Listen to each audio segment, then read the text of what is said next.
हो नमस्कार मंडळी. तर इथे बघा आरव खेळतोय. उपडी होतो आता आरव 2.5 महिन्याचा झाला तेव्हाच उपडी झाला.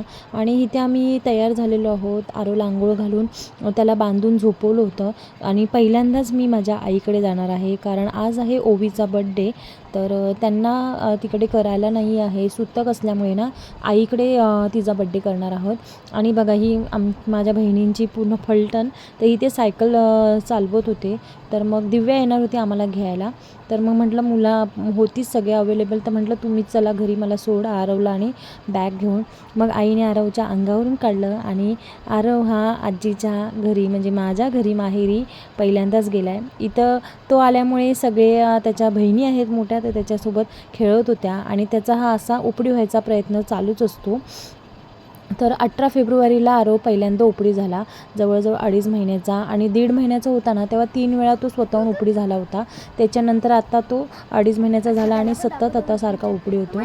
तर इथे बघू शकता त्याच्या मोठ्या बहिणी कशा त्याच्यासोबत खेळत आहेत. तर आत्ता ओवीचा बड्डे होता, संध्याकाळ झाली होती आणि ते सगळे जमले होते.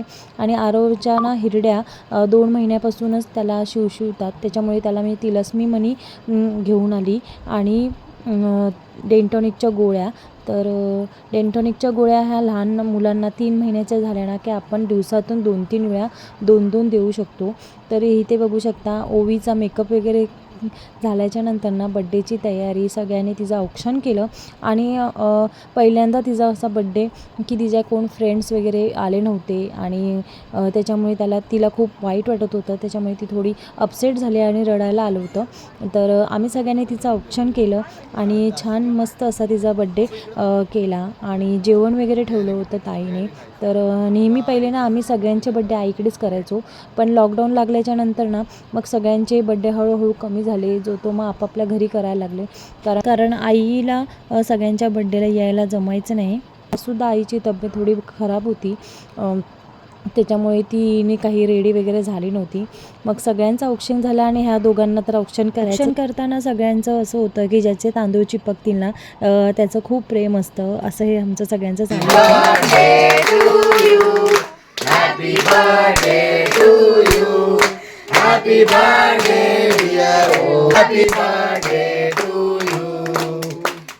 तर असा छोटासा बड्डे सेलिब्रेशन झाला. आणि नेहमी केक आहे ना आमच्या अक्काच सगळ्यांना देते, सगळ्यांना मोजून मापून समप्रमाणात ती भाग करते एका केकचे. आणि खूप मजा येते. मी 3 महिन्यानंतर आरवला घेऊन आईकडे गेली होती, तर सगळे मस्तपैकी जेवलो. आणि असा होता हा आमचा आजचा दिवस. तर छान गप्पा झाल्या.